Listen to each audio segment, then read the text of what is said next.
Russian President Vladimir Putin ki maikei perekkiba warning aduna maram oiduna hauji US President Donald Trump asi Ukraine da Tomahawk missile pigani haiduna chaksilaktiba khongtang asida ngaya khanjanabagi oiba matam ama lauri. Chahi mari fazilaklaba Russia amasung Ukraine yuba landform asida yamna chawba awanba khara uba fanglakli. Madudi Ukraine hairiba country sina militarily mapangal sonbada nattana yamna pikpa country ama oibana Russia ki maikei digi ngasi fawbada ayama matangda attack asi chathaduna adumak dominate tawduna lakibani Ukraine hairiba country asigi maikei digi Russia da strike tawba ngambagi oiba khusu khulai sing asi matam amada thoidokna leiramde adubu hairiba wafum asi ngasidi maduga yamna manadaba mong amakakta oirakle ngasidi Ukraine ki maikei digi su Russia gi maru oiba mafum kaya amada target tawduna irai laina attack chathaba ngambagi oiba Kudong chaba adu lakle. Ukraine ki maikei digi militarily mapangal katkhalakba Russia gi maru oiba mafum kaya amada target tawduna attack chathaba ngamlakpa sinan loinana hauji Russia amasung Ukraine gi oiba landform asi yamna manaba mong amakakta nakal animakki maikei digi ngamjabi thaduna attack chathanari. Ukraine ki maikei digi chatharakpa drone strike amakakta Russia gi citizen ahum nupi ama yauna miyoi ahum laikidabagi oiba thawdo amakak lakre. Matau asum tawduna Russia gi oiba michamsingda Ukraine gi lanmisingna target tawrukliba asibu Russia gi site gi yamna kana yaningdabagi oiba wafumsing adumak phongdorakli.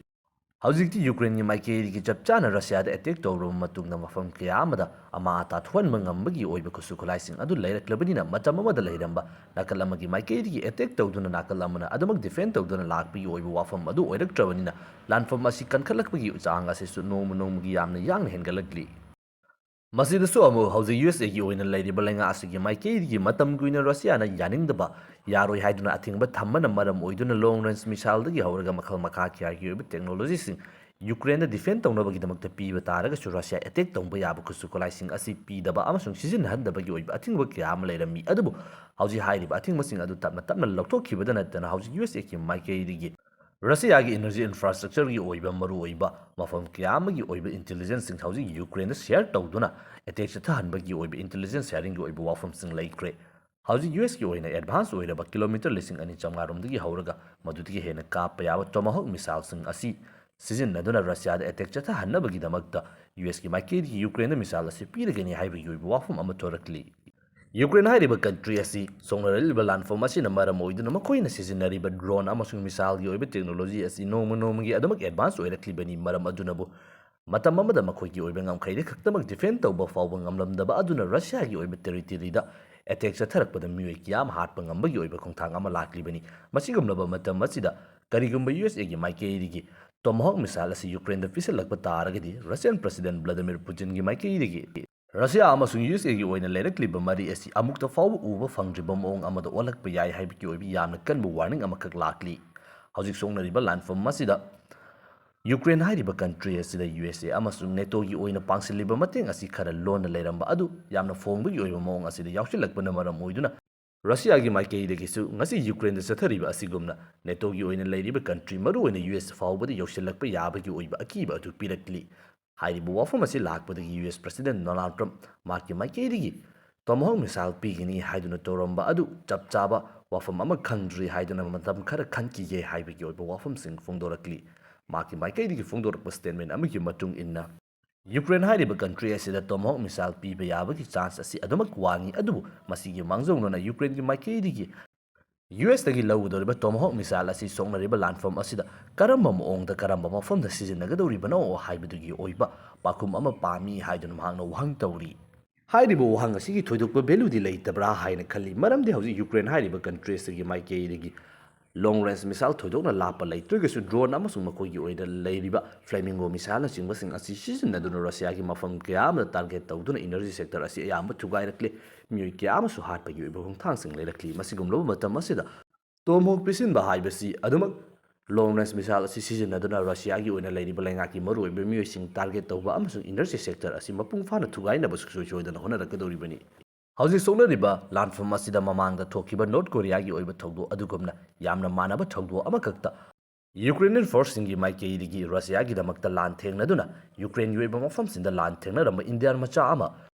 Ukrainian musingi maikei digi fare haibagi oiba video ama social media asidi yamna kana chaithorakli farab Indian miyoi asigina phongdokpagi matungina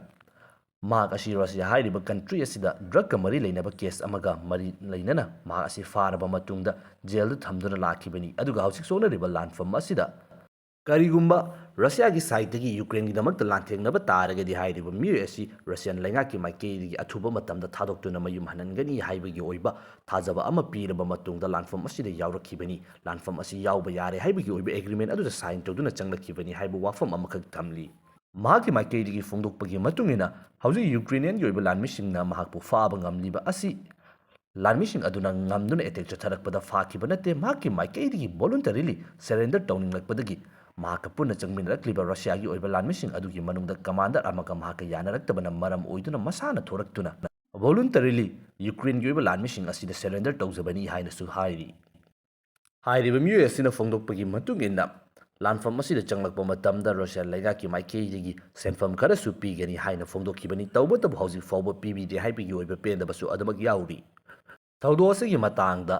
social ꯃꯤꯗꯤꯌꯥꯗ ꯌꯨꯀ꯭ꯔꯦꯟꯌꯟ ꯂꯥꯟꯃꯤꯁꯤꯡꯒꯤ ꯃꯥꯏꯀꯩꯗꯒꯤ video ꯑꯁꯤ ꯊꯥꯗꯣꯔꯛꯄ ꯇꯥꯔꯒꯁꯨ ꯆꯞ ꯆꯥꯅ ꯌꯨꯀ꯭ꯔꯦꯟꯒꯤ ꯑꯣꯏꯅ ꯂꯩꯔꯤꯕ ꯂꯩꯉꯥꯛ ꯑꯁꯤꯒꯤ ꯃꯥꯏꯀꯩꯗꯒꯤ ꯏꯟꯗꯤꯌꯥ ꯂꯩꯉꯥꯛꯇ ꯋꯥꯍꯪ ꯑꯃꯠꯇ ꯍꯪꯂꯛꯇꯕꯅ ꯃꯁꯤꯒꯤ ꯑꯣꯏꯕ ꯊꯣꯏꯗꯣꯛꯄ ꯂꯩꯉꯥꯛꯀꯤ ꯑꯣꯏꯕ ꯃꯔꯤ ꯑꯁꯤꯗꯗꯤ ꯎꯕ ꯐꯪꯗ꯭ꯔꯤ ꯑꯊꯨꯕ ꯃꯇꯝꯗ ꯑꯆꯨꯝꯕ ꯑꯣꯏꯔꯝꯂꯒꯗꯤ ꯑꯗꯨꯃꯛ ꯊꯣꯔꯛꯄꯁꯨ ꯌꯥꯔꯤ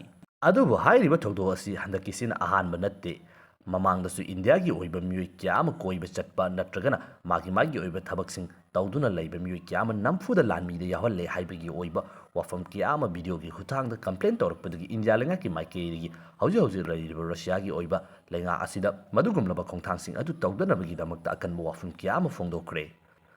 ꯌꯨꯀ꯭ꯔꯦꯟꯒꯤ ꯑꯣꯏꯅ ꯁꯣꯛꯅꯔꯤꯕ ꯂꯥꯟꯐꯝ ꯑꯁꯤꯗ ꯅꯝꯐꯨꯗ ꯃꯤꯑꯣꯏ ꯀꯌꯥ ꯑꯃ ꯐꯥꯖꯤꯟꯗꯨꯅ ꯌꯥꯎꯍꯜꯂꯤ ꯍꯥꯏꯕꯒꯤ ꯑꯣꯏꯕ ꯋꯥꯐꯝ ꯑꯁꯤꯗ ꯃꯔꯨꯑꯣꯏꯅ ꯊꯦꯡꯅꯔꯤꯕ ꯑꯁꯤ ꯇꯨꯔꯤꯁ ꯑꯣꯏꯅ ꯀꯣꯏꯕ ꯆꯠꯈꯤꯕ ꯃꯤꯑꯣꯏꯁꯤꯡ ꯑꯁꯤ ꯃꯔꯥꯟ ꯑꯃ ꯅꯠꯇ꯭ꯔꯒꯅ ꯑꯃ ꯁꯤꯖꯤꯜꯂꯕ ꯃꯇꯨꯡꯗ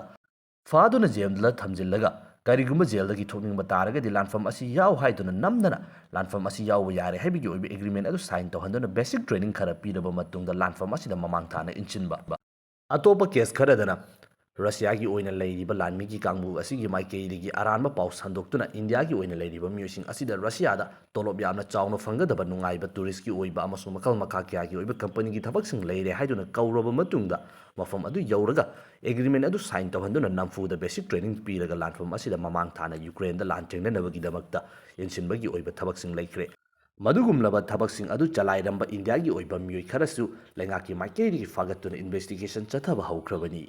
हौजिक नौनो फारिबा मियोइ असिसु माकी माइकेरीगिदि नम्फुदा रशियागी जेलदगी थोकनबगीदमक्ता लानफम असिदा याहलकपनी बेसिक ट्रेनिंग नुमित 13 खक्तमक ट्रेनिंग पीरबा मतुंगदा थाजिलकपनी हाइना फोंदोक्ली अदुबु यूक्रेनियन लानमिसिंगी माइकेरीगी हाइरिबा मियोइ असी पैसागीदमक्ता लानथेंगनबा फॉरेन मर्सिनरी सिंगनी इंडियागी ओइबा रोल याउरी हाइबगी ओइबा वाफम अदोमदा यामना कन्ना फोंदोक्नरी मसिगी ओइबा केस असिसु लैख्रे ममांगदा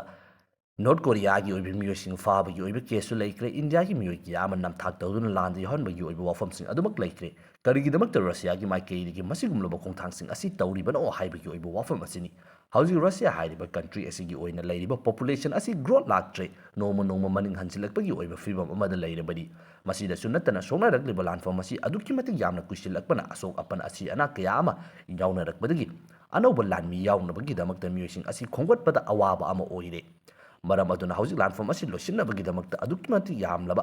लानमिसिंग पुतिनगी माइकेदिगी रिक्रूट तौगनी हाइना होनरमलिबा प्लान अदु हौजिक फाउबा माइ पाकपा ngamdana मखा ताना चथबा ngamdana लैख्रे